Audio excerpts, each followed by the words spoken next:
Grandma's hands played the tambourine so well. Grandma's hands.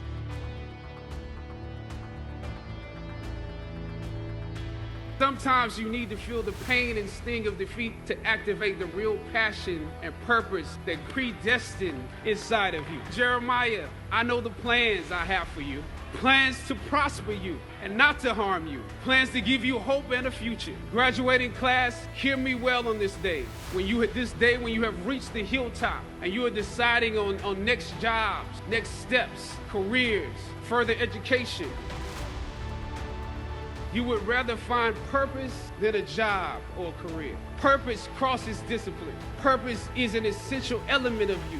It is the reason you are on the planet at this particular time in history. Your very existence is wrapped up in the things you are here to fulfill. Whatever you choose for a career path, remember the struggles along the way are only meant to shape you for your purpose.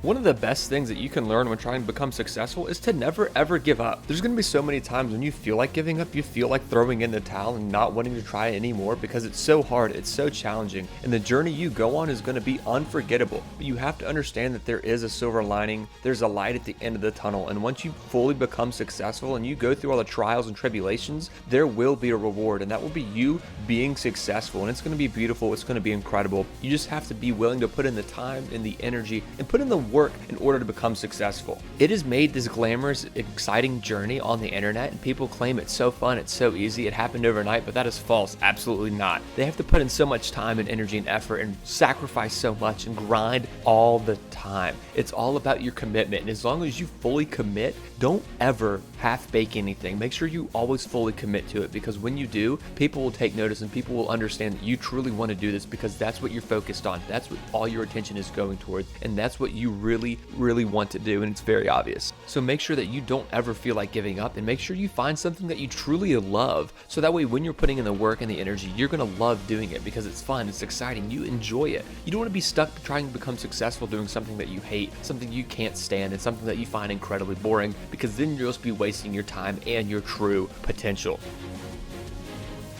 The path to my destiny. It doesn't matter who stands against it. Move someone that's holding you back away from a door and put someone there who will open it for you. If it's meant for you, I don't know what your future is, but if you're willing to take the harder way, the more complicated one, the one with more failures at first than successes.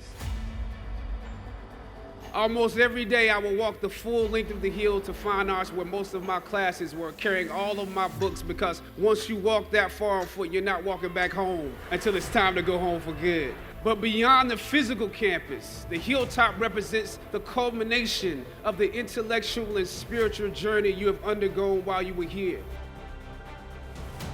Each of you had your own unique difficulties with the hill. For some of you, the challenge was actually academics. When you hear the words magna cum laude, you know that's not you. And I want to say something to that. You know, sometimes your grades don't give real indication of what your greatness might be. You and your family struggled to make ends meet every semester of your matriculation. You had to stand in one line to get to another line for somebody that might help you. You had to work an extra job or two, but you're here.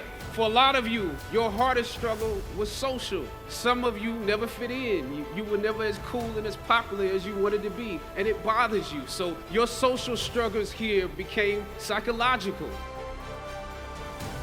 Your freedom of speech was exercised in a way where you can contribute to this place. It also shows that you can contribute to the democracy. I know this was a difficult time, but because of both of you, I believe Howard is a few steps closer to the actualization of its potential, the potential that many of us have dreamed for it. I was on a roll when I entered the system of entertainment, theater, television, and film. In my first New York audition for a professional play, I landed the lead role. From that play, I got my first agent. From that agent, I got an on-screen audition. It was a soap opera. It wasn't Third Watch. It was a soap opera on a major network. I scored that role too. I felt like Mike Tyson when he first came on the scene, knocking out opponents in the first round. With this soap opera gig, I was already promised to make six figures, more money than I had ever seen. If you want to see more videos like this, please consider subscribing for more content.